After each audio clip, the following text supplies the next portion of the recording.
Assalamualaikum warahmatullahi wabarakatuh.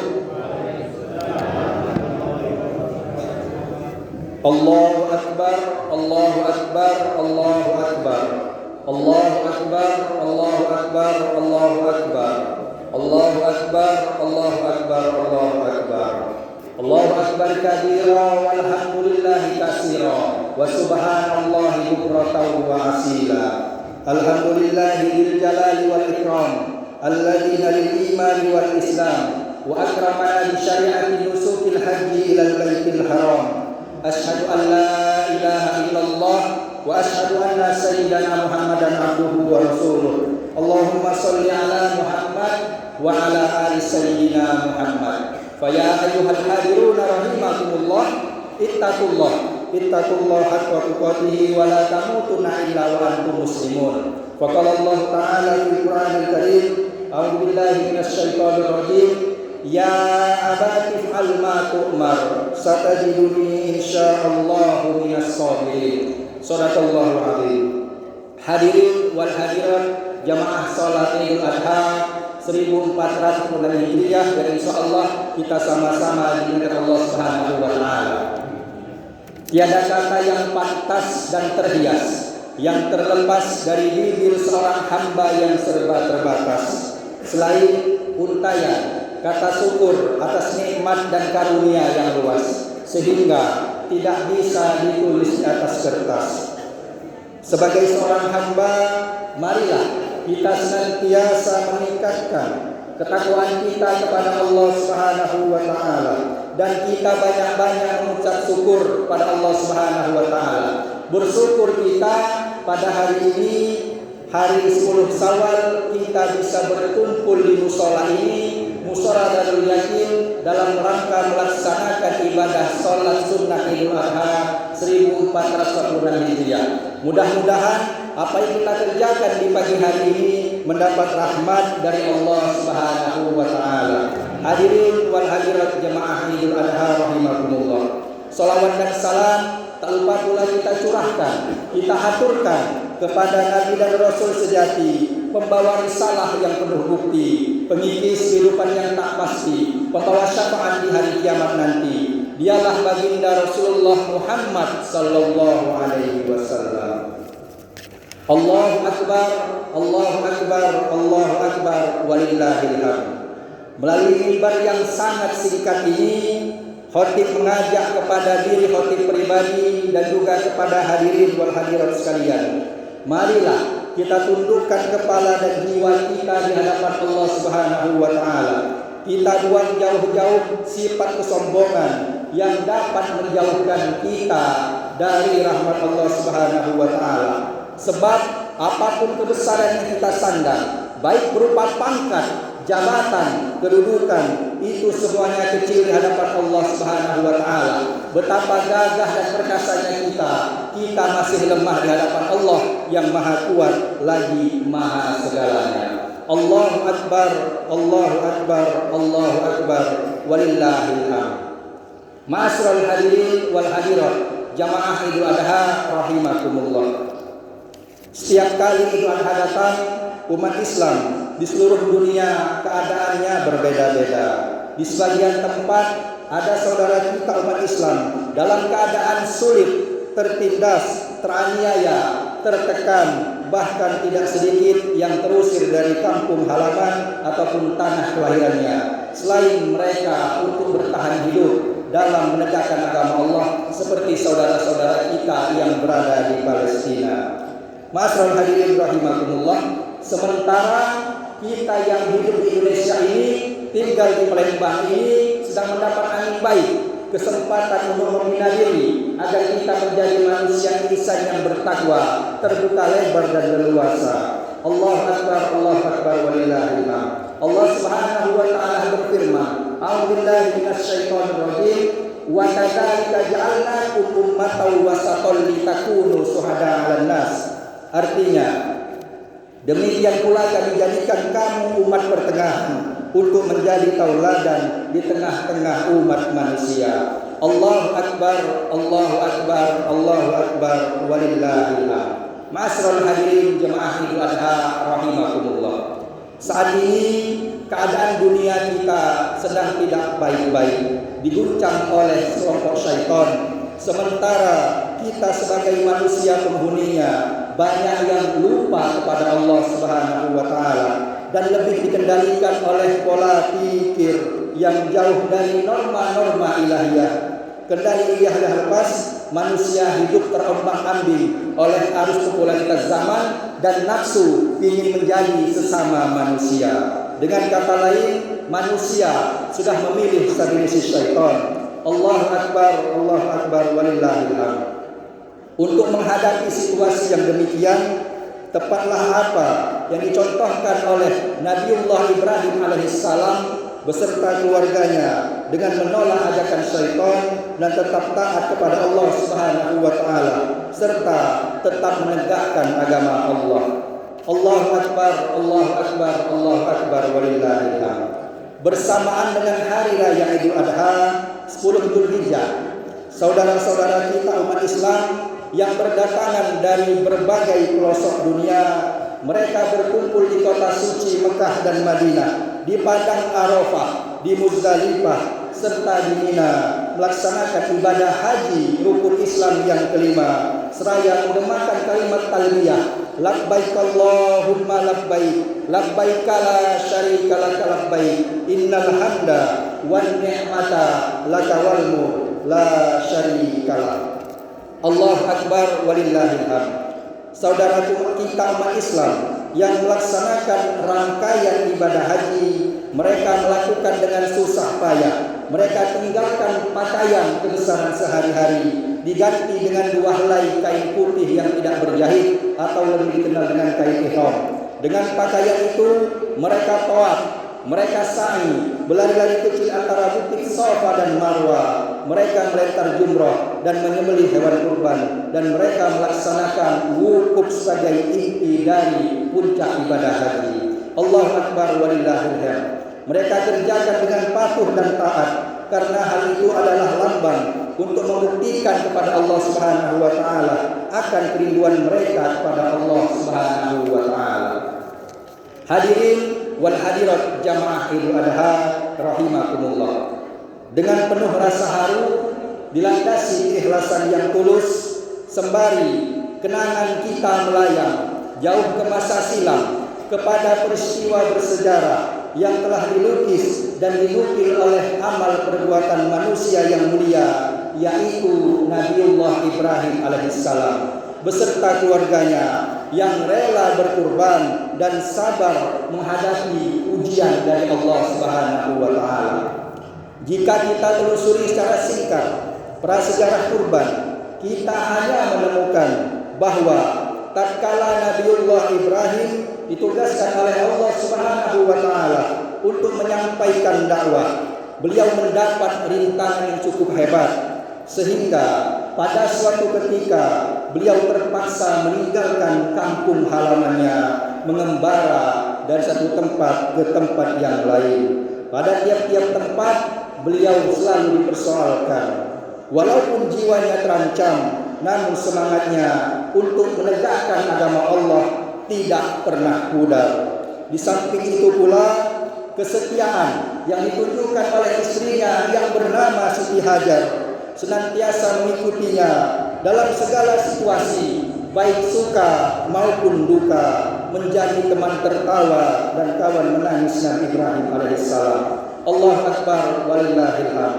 Namun ada satu hal yang mengganjal dalam pikiran dan nurani Nabi Ibrahim, yaitu ia belum memperoleh anak yang menjadi penerus cita-citanya, sedangkan usia Ibrahim semakin senja dan semakin menua. Nabi Ibrahim senantiasa khawatir seandainya ia telah dipanggil oleh Allah Subhanahu wa taala, maka tak ada putra dan keturunan yang akan melanjutkan cita-citanya. Allahu Akbar, walillahil hamd. Berkat doa Nabi Ibrahim dan istrinya Siti Hajar, akhirnya mereka dikaruniai seorang putra yang diberi nama Ismail, atau lebih kita kenal dengan Nabi Ismail. Semenjak itu spirit dan semangatnya untuk melaksanakan tugas semakin kuat. semakin lama anak itu tumbuh besar dan dewasa sehingga mulai bisa membantu pekerjaan Nabi Ibrahim. Allahu Akbar walillahil hamd. Pada saat-saat demikian, rupanya Allah Subhanahu wa taala hendak menguji kualitas keimanan Nabi Ibrahim alaihissalam. Nabi Ibrahim bermimpi, ia melihat bahwa ia diperintahkan oleh Allah Subhanahu wa taala untuk menyembelih putra tunggal yang dicintainya itu. Ibrahim sadar bahwa bagi seorang nabi, mimpi itu adalah suatu petunjuk ataupun suatu ru'yah soleh. Nabi Ibrahim bertekad akan melaksanakan perintah itu hanya untuk membulatkan hatinya. Ia ingin terlebih dahulu mengadakan konsultasi dengan putra yang disayanginya yang menjadi objek pengorbanannya. Bayangkan Bapak Ibu jemaah rahimakumullah, coba bapak-bapak sekalian, kira-kira pagi-pagi ngomong sama anaknya, "Nak, bapak kau ini dapat mimpi. Semalam bapak ini mimpi disuruh menyembelih kau. Kira-kira kalau tidak, nak, kau pagi ini kesembelih." Ku yakin ke ibu-ibu sekalian, bapak-bapak sekalian melaut, berlari pasti. Nah, inilah berkat pengorbanan Nabi Ibrahim, rela, sabar. Lain itu Nabi, kita bukan Nabi. Allahu Akbar, walillahil hamd. Dalam konsultasi, Ismail menjawab dengan penuh keyakinan, didasari iman yang teguh, sebagaimana Allah Subhanahu wa taala tuliskan dalam Al-Qur'an, "A'udzubillahi minasyaitonir rajim, ya abati fa'al ma tu'mar, satajiduni insyaallah minas sholihin." Artinya, wahai ayahku, laksanakanlah, kerjakanlah apa yang diperintahkan oleh Allah kepadamu. Insyaallah ayah akan mendapatiku termasuk orang-orang yang sabar. Al-Quran surah As-Saffat. Allahu Akbar, walillahil hamd. Ma'asyiral hadirin jemaah Idul Adha rahimakumullah. Menurut beberapa tafsir, Ismail hanya mengajukan 3 permohonan kepada ayahandanya. Itu pun dalam langkah mempermudah proses pelaksanaan perintah Allah tersebut, proses penyembelihan Nabi Ismail alaihissalam.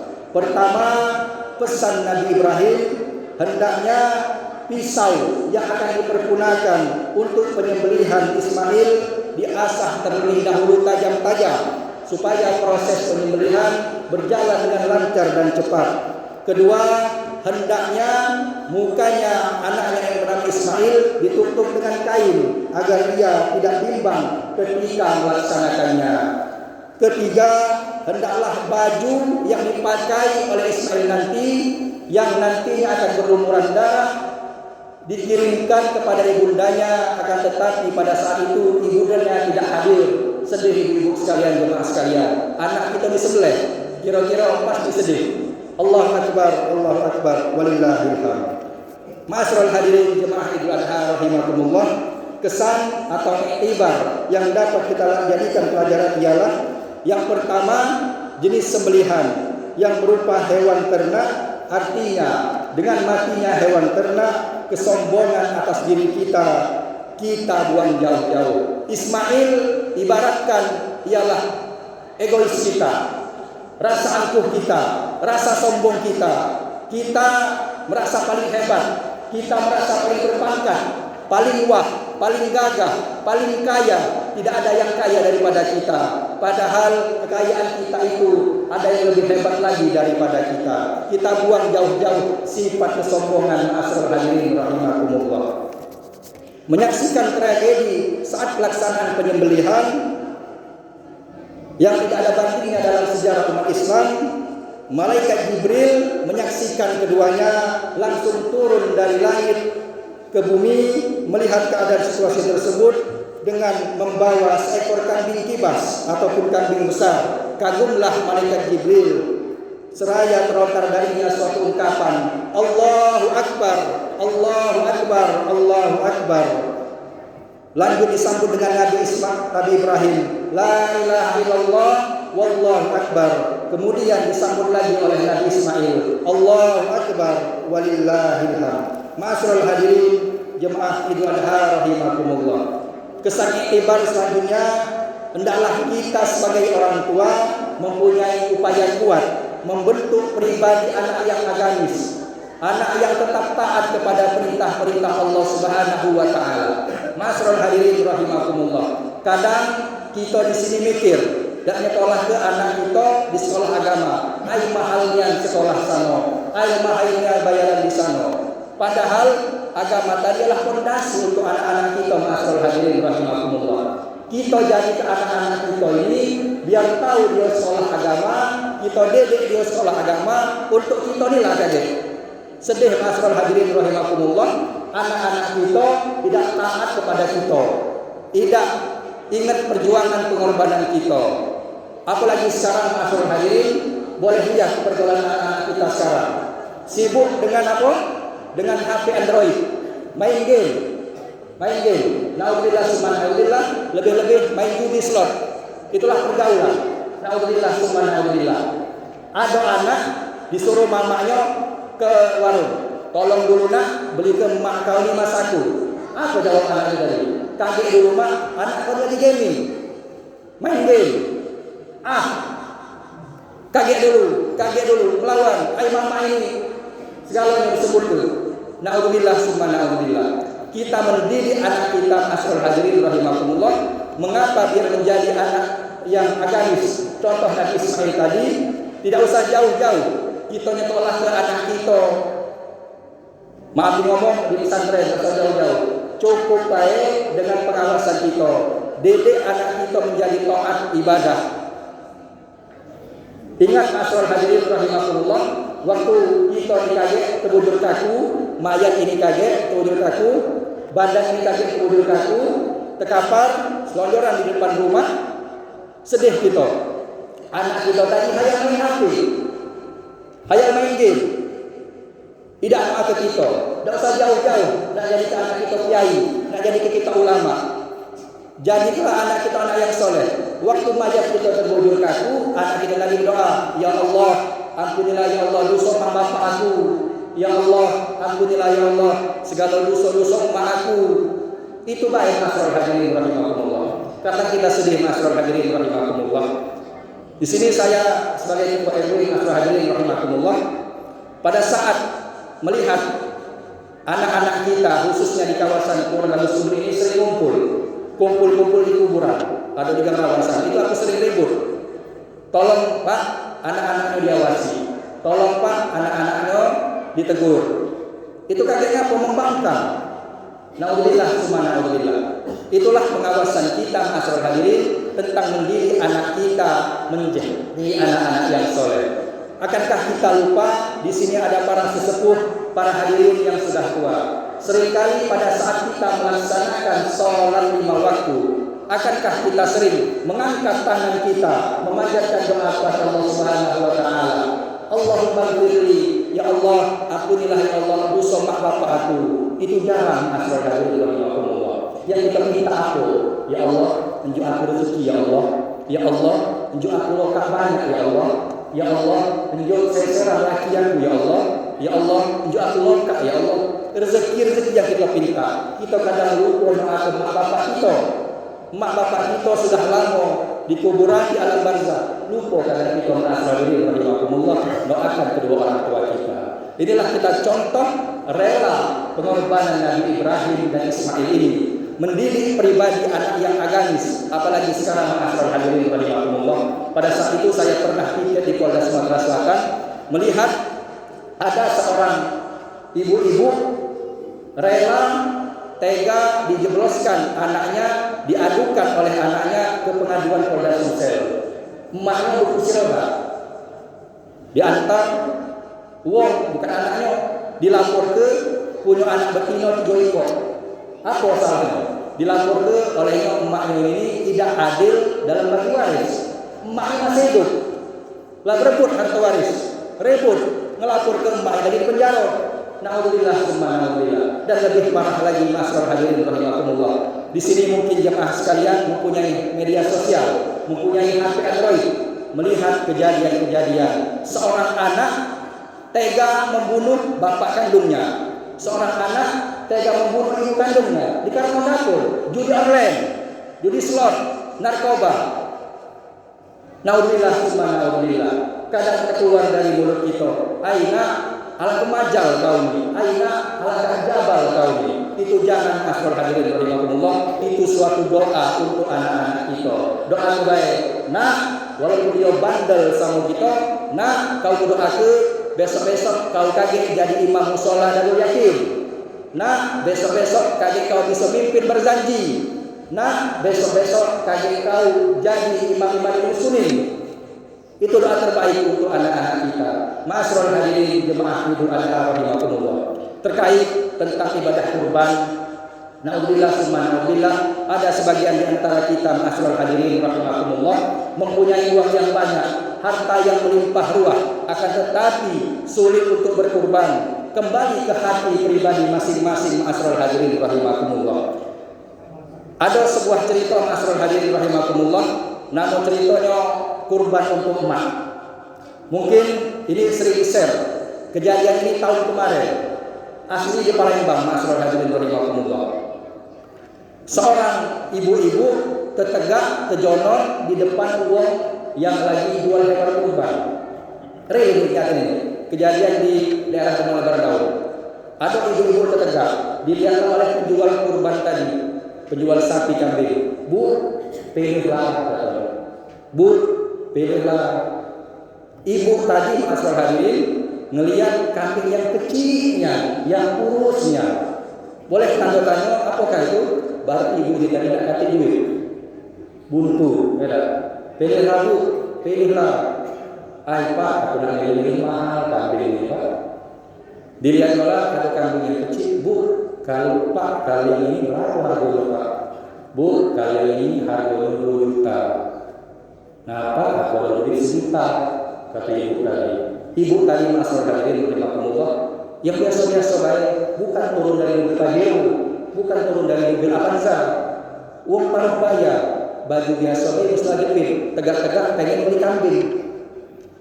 Pilihlah katanya kan. Pak, aku ini cuma ada duit 1 juta pak katanya. Aku pengen beli kambing yang kecil ini. Oke bu, kalau rumah itu kebenaran hari itu hari memasak, hari terakhir, mungkin nak penglaris ya. Nah, waktu nyampe ke ibu tadi, rupanya bapak tadi itu ngomong sama kawannya. Nah ini ada ibu-ibu nak beli kambing itu, tapi dia kata duit. Kira-kira dikasih tak? Ayo juga lagi. Di mana pun diantar ada pak di daerah Ilir. Nah, kaget malam kami antar bu, mohon maaf kami ibu agak terakhir kami antar kata penjual kambing tadi.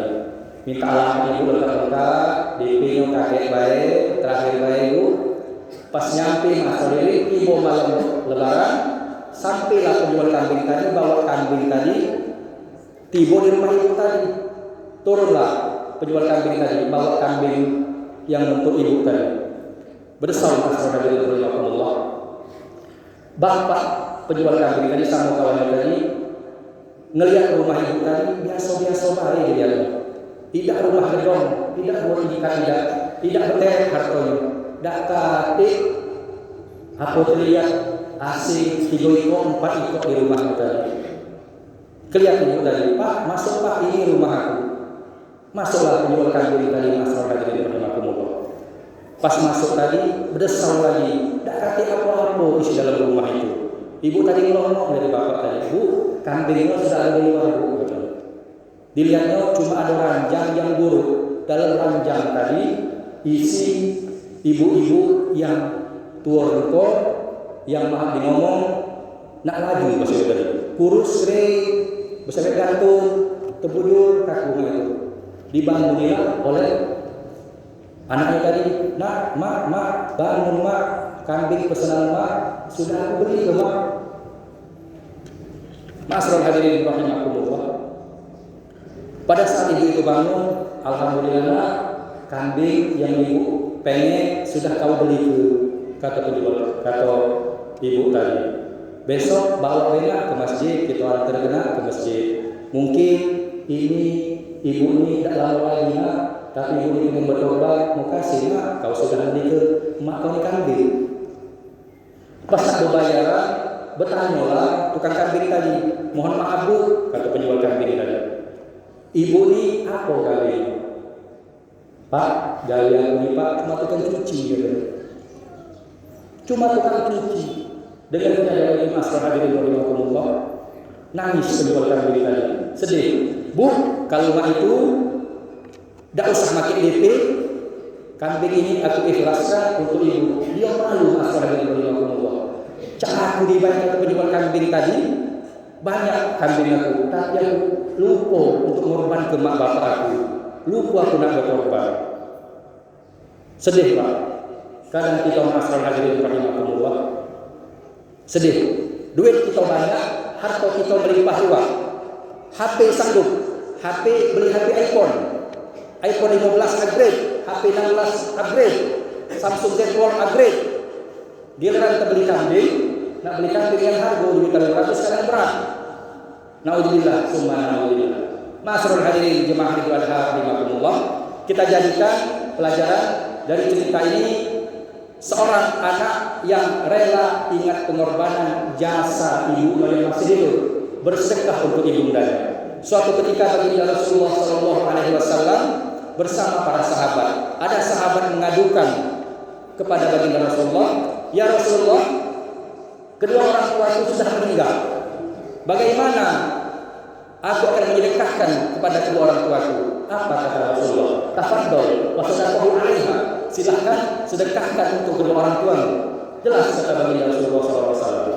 Dan kemudian baginda Rasulullah SAW bersabda, jangan masuk tempatku, jangan masuk tempat sholatku bersama jemaahku yang kalian mempunyai harta yang melimpah ruah, akan tetapi berat untuk kurban. Sudah jelas masalah hadirin.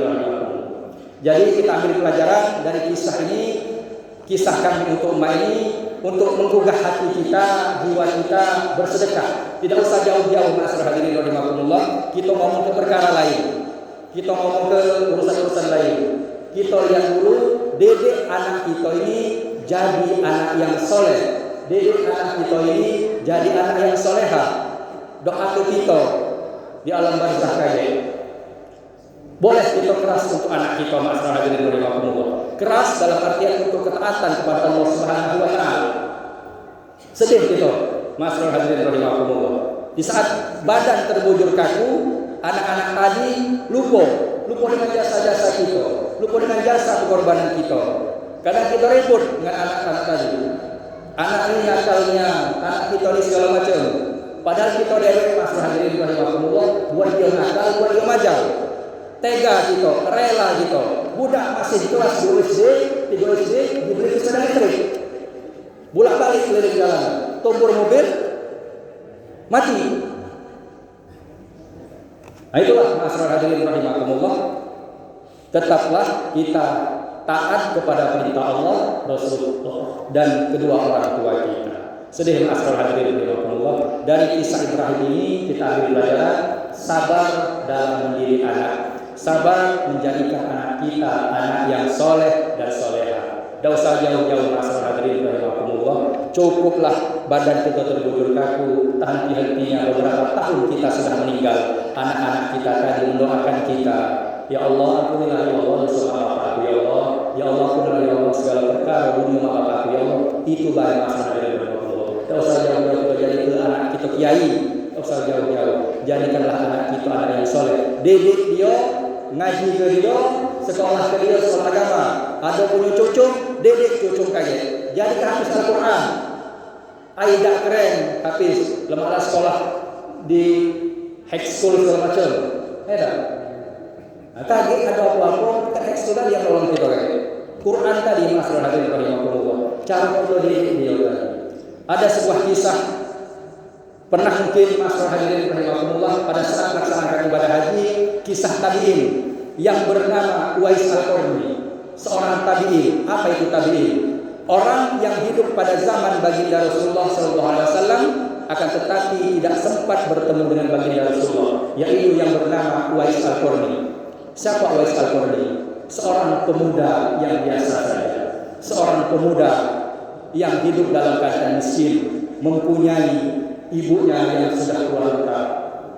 Pada saat itu masyarakat hadirin rahimahumullah, ibunya Uwais ini kepingin, wahai anak Uwais Al-Qarni, segala hajat perkara telah engkau kabulkan untukku sampai-sampai si Wais ini dalam keadaan bujang tua, lupa ini ngurusi emakmu tadi, baktimu tadi.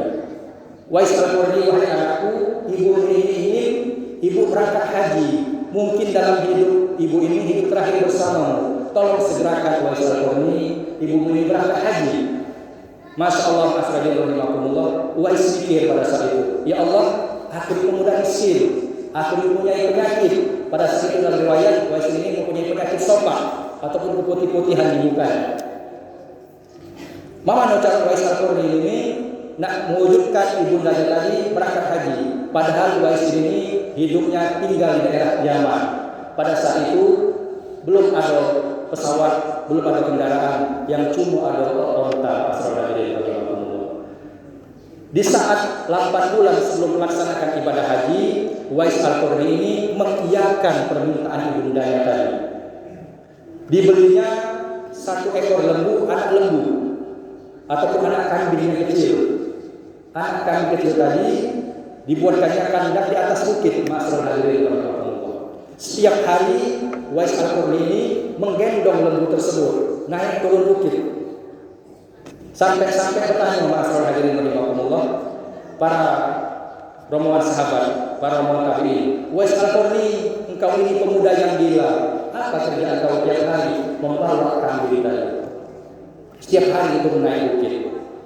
Ma'asyiral hadirin rahimakumullah, itu suatu iktibar Wais ini seolah-olah kambing tadi pada saat besar dia akan kuat menggendong ibunya. Pada saat tiba perayaan haji, Wais Al-Qarni ini ma'asyiral hadirin rahimakumullah mengangkat ibundanya di punggungnya berjalan dari Yaman ke kota Mekah melaksanakan ibadah haji. Pada saat wukuf di padang Arafah, pada saat tawaf, ibunya ma'asyiral hadirin rahimakumullah didukung dibawa keliling ma'asyiral hadirin rahimakumullah. Pada saat tiba puncak hari Arafah, ibunda Wais Al-Qarni ini memanjatkan kepada Allah Subhanahu wa taala, ya Allah, tolong ya Allah, engkau ampunkan segala dosa-dosaku, kata ibunda Wais Al-Qarni ini. Kemudian Wais Al-Qarni rahimahullah bertanya kepada ibundanya, wahai ibunda, mengapa engkau tidak mendoakan aku? Apa kata ibundanya tadi? Wahai anakku Wais Al-Qarni, doaku ini ada di dalam hati, insyaallah engkau doakan menjadi anak yang soleh. Kalau Allah ridho kepadamu Wais Al-Qarni, engkau masuk surga. Ridho Allah ini, ridho ibumu ini akan hadir kepada kata Wais Al-Qarni. Pada saat itu ma'asyiral hadirin rahimakumullah, tiba-tiba penyakit Wais Al-Qarni ini sembuh. Cuma ditinggalkan 1 tanda putih. Pada saat itu Rasulullah SAW berbicara kepada para sahabat, wahai para sahabatku, nanti ada seorang pemuda dari negeri Yaman yang bernama Wais Al-Qarni. Seorang pemuda hidup miskin, walaupun namanya tidak terkenal di bumi, akan tetapi terkenal di bumi langit. Karena mengapa? Karena bakti Wais ini kepada ibundanya. Karena bakti Wais ini kepada seorang ibu yang telah mengasuhnya. Ma'asyiral hadirin rahimakumullah, mudah-mudahan apa yang kami sampaikan dalam beberapa kisah ini untuk manifestasi kita, menjadikan mendidik kita anak-anak yang soleh. Kita gemar bersedekah, ada duit kita kumpul ke duit, alhamdulillah ada nama arisan kurban untuk diri kita, untuk keluarga kita. Ma'asyiral hadirin rahimakumullah, mudah-mudahan Allah Subhanahu wa taala menerima amal ibadah kita di pagi hari ini, dan semoga Allah Subhanahu wa taala menyehatkan kita, menjauhkan kita dari bala bencana. Wabil khusus mudah-mudahan Allah Subhanahu wa taala menjadikan kita, anak-anak kita, anak yang soleh dan solehah, yang selalu mendoakan kita di mana kita berada. Amin amin ya rabbal alamin. Demikianlah apa yang saya sampaikan. Mudah-mudahan apa yang kami sampaikan ada manfaatnya bagi kita sekalian, dan Allah Subhanahu wa taala menjaga kita. A'udzubillahi minasyaitonir rajim. Bismillahirrahmanirrahim. Wal 'asr innal insana lafi khusr illa alladziina aamanu wa 'amilus shalihaati wa tawassaw bil haqqi wa tawassaw bis sabr. Barakallahu li wa